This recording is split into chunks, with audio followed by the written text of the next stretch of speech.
पूरी सूचना है सभी स्टूडेंट्स के लिए। स्टडी फॉर सिविल सर्विसेज का Android app Google play store में आ चुका है, उसको प्लीज तुरंत इंस्टॉल कर लीजिए। और अगर आप स्टडी फॉर सिविल सर्विसेज के सिर्फ ऐप से कोई भी कोर्स, कोई भी पीडीएफ परचेज करते हैं, तो उसमें अप्लाई कूपन, अगर आप ज्ञान सर जो है आप उसमें अप्लाई करते हैं, ये कूपन कोड है, तो उसमें 20% फीस तुरंत माफ हो जाएगी। मतलब 20% डिस्काउंट तुरंत उसमें लग जाएगा। ज्ञान सर लिखना है, नॉर्मली ज्ञान सर स्मॉल लेटर में है सब कुछ, कोई स्पेस नहीं, कोई कॉलम नहीं, सिर्फ ज्ञान सर, GYANSIR। इस तरह से अगर कूपन कोड लगाते हैं आप ऐप में बाई करने से पहले, जो अप्लाई कूपन वाले में आता है, तो 20% का डिस्काउंट तुरंत मिलेगा। वीडियो देखिए।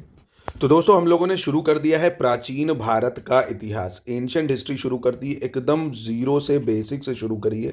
और ये देखिए आपके प्री के लिए भी बहुत ज़रूरी है। आपको पता है RO यूपी PCS हो, बिहार PCS हो, कुछ भी हो, अब 8 से 10 सवाल आने लग गए हैं एंशंट हिस्ट्री के ही। और ये आते भी हैं, और मेंस में भी ये आते हैं। देखिए, है ना, आपका मेंस आप PCS का उठा के देखेंगे, उसमें ऋग्वेदिक और मौर्याज, इन सब के बारे में बहुत सारे क्वेश्चंस पूछे जाते हैं।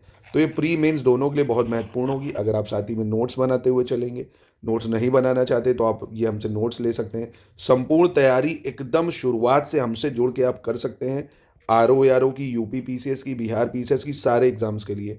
और देखिए आपको वीडियोस भी देंगे, सिलेक्शन मटेरियल देंगे, कैसे आपको उसके और क्रिस्प नोट्स बनाने वो भी सिखाएंगे। आपके डाउट्स, टेस्ट सीरीज, एक ग्रुप में जुड़ के ही आप शानदार तैयारी कर सकते हैं, क्योंकि तभी हमारा आपका संवाद हो पाएगा। नहीं तो अभी मैंने पढ़ाया, आप चलेगा, आपने कमेंट करा, कमेंट टीम ने देखा, क्या हुआ कुछ पता नहीं चलता। तो आप अब एक बार पेड ग्रुप में जुड़ेंगे, बहुत कम फीस होती है, 5 से 6 हज़ार में के अंदर ही आप पूरी तैयारी कर सकते हैं। ठीक है, चलिए। तो सबसे पहले हम लोग अगर प्राचीन भारत इतिहास के स्रोत की बात करें, तो उससे पहले भी मैं आपको 3 चीज़ें अगर बताऊं। देखिए, एक होती है प्री हिस्ट्री, है ना, एक क्या होती है, प्री हिस्ट्री होती है, एक प्रोटो हिस्ट्री होती है, प्रोटो हिस्ट्री, और एक होती है हिस्ट्री, है ना, एक होती है प्रोटो हिस्ट्री। मतलब प्री हिस्ट्री का मतलब प्राग ऐतिहासिक काल, प्राग ऐतिहासिक मतलब जिसके लिखित साक्ष्य नहीं होते। प्री हिस्ट्री का मतलब क्या है भाई, कोई लिखित साक्षी नहीं है, जैसे सिर्फ हमारा स्टोन एज है ना, पत्थर वाला palaeolithic age, stone age. Proto history लिखित साक्ष्य तो है, पर हम उसको पढ़ नहीं सकते, जैसे हड़प्पा भाई, है ना, हड़प्पन्स क्या, देखिए हमारे पास स्क्रिप्ट है पर हम उसको पढ़ नहीं सकते। हिस्ट्री लिखित साक्ष्य भी है और उनको पढ़े भी गए, जैसे मौर्याज वगैरह की हिस्ट्री होगी। तो यही सब देखेंगे। तो सबसे पहले इंटरव्यू में भी सवाल पूछा जाता है, और मेंस में भी, और निबंध में भी काम आ सकता है कि प्राचीन भारत के इतिहास के आपके स्रोत क्या क्या है, आपको कहाँ से पता चलता है। तो सबसे पहले आप हेडिंग ऐसे दे दोगे, साहित्यिक स्रोत, और दूसरा दे देना पुरातात्विक स्रोत। साहित्यिक स्रोत में आप ऐसे चाहे तो पॉइंट वाइज लिख दो, है ना, क्या कि धार्मिक ग्रंथों से पता चलता है भाई, है ना, जैसे महाभारत, रामायण, वेदास, धार्मिक ग्रंथों से पता चलता है। लौकिक ग्रंथ जो हैं, जैसे पुराणास, विष्णु पुराण, मत्स्य पुराण, है ना, गरुड़ पुराण, लौकिक ग्रंथों से पता चलता है। अब जो विदेशी यात्री है, जैसे मेगास्थनीज की इंडिका है ना, किताबुल रिहाला है, तो बहुत सारे भाई आते थे, हर्षचरित्र है, बहुत सारे लोग जो विदेशी यात्री है उन्होंने भी वर्णन करा। तो साहित्यिक मतलब जो लिटरेचर में है, जो लिखा हुआ है, धार्मिक ग्रंथ, लौकिक ग्रंथ, विदेशी आते। पुरातात्विक जो हमें खुदाई के दौरान चीज़ें मिलती हैं, जैसे अभिलेख। भाई अभिलेख क्या होता है, अभिलेख बेसिकली जो पत्थरों पे लिखा जाता था, खंभों पे लिखा जाता था, मतलब जो भी सॉलिड चीज़ें होती हैं उन पे जो लिखा दिया जाता था उसको अभिलेख कहते थे। सिक्के हैं, मृदभांड भाई, नहीं कौन कौन से कैसे बर्तन यूज़ करे जाते थे, मोहरे हैं, मूर्ति कला, चित्रकला है, स्थापत्य, स्मारक, ये सब चीज़ें जो जो हमें वहाँ से मिलती हैं, इनको बोलते हैं पुरातात्विक स्रोत। ठीक है, तो ये 2 चीज़ें हो गई। अब धार्मिक ग्रंथ को भी फर्दर अगर बात करें, धार्मिक ग्रंथ में भाई क्या क्या है, जैसे ब्राह्मण साहित्य है, बौद्ध साहित्य है, जैन साहित्य है, इन सब से भी पता चलता है। वेद है, ब्राह्मण है, अरण्यक है, उपनिषद है, वेदांगाज है। तो इनमें से जो आपको दिए ना, इनमें से आप 5-6 चीज़ें भी लिखेंगे तो आपको नंबर मिल जाएंगे। ठीक है, ये प्राचीन भारत के इतिहास के स्रोत हैं। तो अब कोई पूछे, अगर मेंस में ही आपसे पूछ ले 120 शब्दों में, ठीक है, PCS के, कि प्राचीन भारत के इतिहास के स्रोतों का वर्णन करिए, तो आप आराम से लिख सकते हैं कि प्राचीन भारत क्या होता है भाई, प्राचीन भारत का इतिहास क्या है, उसके स्रोत क्या क्या होते हैं। आराम से 120 वर्ड में आप 8 नंबर का शानदार उत्तर लिख सकते हैं।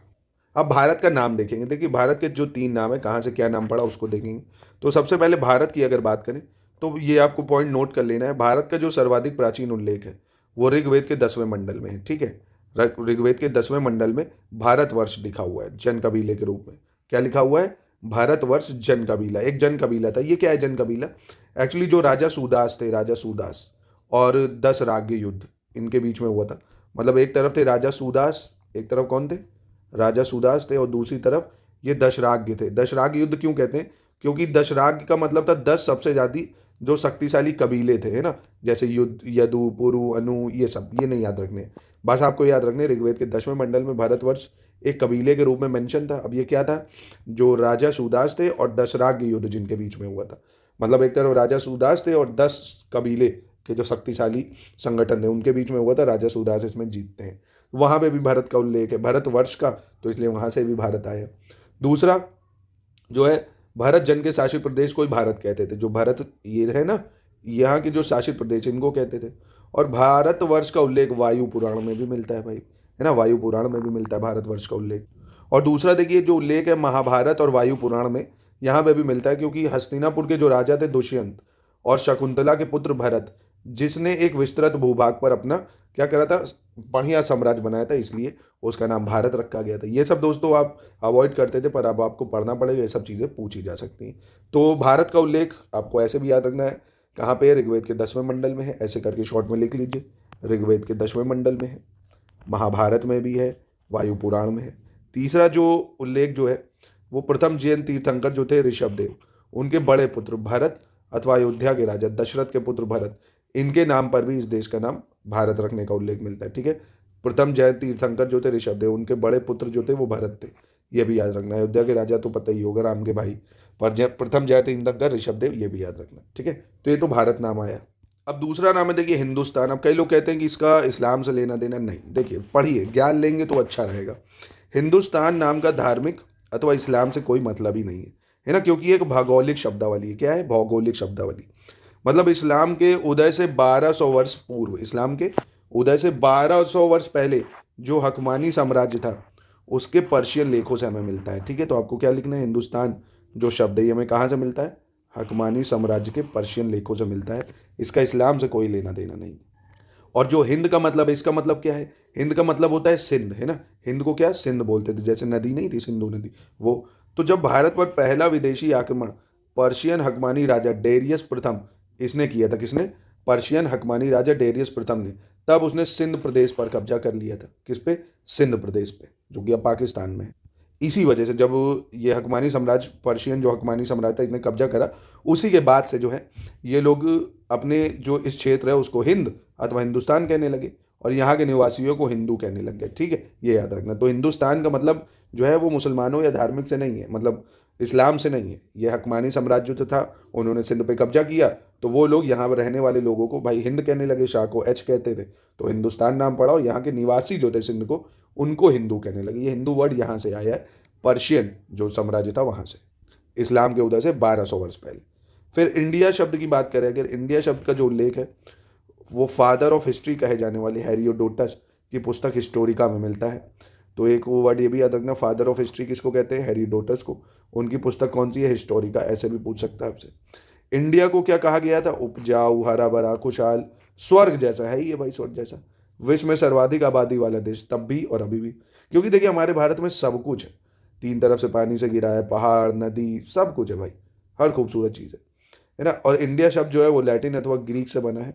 यूनानी तथा ग्रीक सबसे पहले पश्चिम एशिया के संपर्क में आया, और वहाँ के अरबी और फारसी ग्रंथों से हिंद अथवा हिंदुस्तान देश के बारे में जाना। यूरोपीय ग्रंथों में भारत के लिए इंडिया शब्द का उपयोग किया गया है। तो इंडिया, बस इन सिंपल वर्ड ये याद रखो, इंडिया ग्रीक वर्ड है, ग्रीक्स भारत को इंडिया बोलते थे। हिंदुस्तान ये पर्शियन अखमेनियन अखबार से आया, सिंध को हिंद बोलते थे, तो हिंदुस्तान पड़ गया। ठीक है, अब देखिए देखते हैं विभिन्न कालखंडों में भारत को किस नाम से जानते थे। जैसे सैंधव सभ्यता के दौरान, वैदिक काल, बुद्ध काल, किसमें भारत को क्या बोलते थे, इंपॉर्टेंट है। तो देखो सिंधु सभ्यता में सिंपल से ये याद रखो, मेलुआ शब्द बोला जाता था। जो सैंधव सभ्यता के लोग हैं उनके लिए, जो मेसोपोटामिया के लोग थे, है ना, मेसोपोटामिया के लोग, वो इन लोगों ने मेलुआ शब्द का यूज़ करा है। किसका, मेलुआ शब्द का। वैदिक काल की बात करें अगर, तो आर्यों की संस्कृति थी ये मोस्टली, तो इसको आर्यवत कहा जाता था। क्या कहा जाता था, आर्यवर्त कहा जाता था। ब्रह्म ऋषि देश, सप्त सैंधव प्रदेश, अजनाभ वर्ष, हिमवर्ष, ये सब नाम थे भाई, आर्यवर्त, भारतवर्ष, है ना, ये सब। बुद्ध काल में जम्बूद्वीप कहते थे, याद रखना, बुद्ध काल में, ये भी इंपॉर्टेंट है, जम्बूद्वीप। मौर्य काल में भी जम्बूद्वीप कहते थे, बुद्ध काल, मौर्य काल में जम्बूद्वीप कहते थे। क्या कहते थे, जम्बूद्वीप। और गुप्त काल की बात करें, जो मौर्यों के बाद आता है, उसमें खारावेला का जो हाथी गुम्फा इंस्क्रिप्शन है, उसमें भारतवर्ष का उल्लेख मिलता है। किसका, भारतवर्ष का। और चीनी जो थे उसमें क्या कहते हैं भाई, चीनी लेखकों द्वारा तिएंतु, फारसी और अरबी लेखकों द्वारा हिंद या हिंदुस्तान कहा गया है ना। तो क्या क्या कहा गया भाई, चीनी लोगों ने क्या किया है, तिएंतु का है, अरबी लोगों ने हिंद या हिंदुस्तान का है, खारावेला का हाथी गुम्फा इंस्क्रिप्शन में भारतवर्ष मिलता है। मौर्य और बुद्ध में जम्बूद्वीप कहा गया है। ठीक है, सल्तनत काल की बात करते हैं। इन लोगों ने भी हिंद या हिंदुस्तानी बोला है इनको। मुगल काल में भारत को हिंद अथवा हिंदुस्तान मुगल काल में भी कहा जाता था। और ब्रिटिश काल में तो आपको पता ही भाई, आने वाले जितने भी पुर्तगालीज थे वो इंडिया नाम कहते हैं, मतलब पोर्तगाली, डच, इंग्लिश जो भी है ये सब ग्रीक कहते थे। तो आई होप आपको इतना अच्छे से याद हो गया और आप प्लीज़ इसको नोट भी बनाइए। तो आज का लेक्चर मैंने डेमो के लिए आपको ऐसा ही दिया है। कल से हम लोग पाषाण काल शुरू करेंगे। कोशिश करूंगा आपको 10 से 15 दिन में, 20 दिन में पूरी हिस्ट्री, कॉन्सेप्ट, उसके बाद फिर फैक्ट, मतलब लिस्टिंग भी दूंगा, कॉन्सेप्ट फैक्ट सब साथ में करेंगे।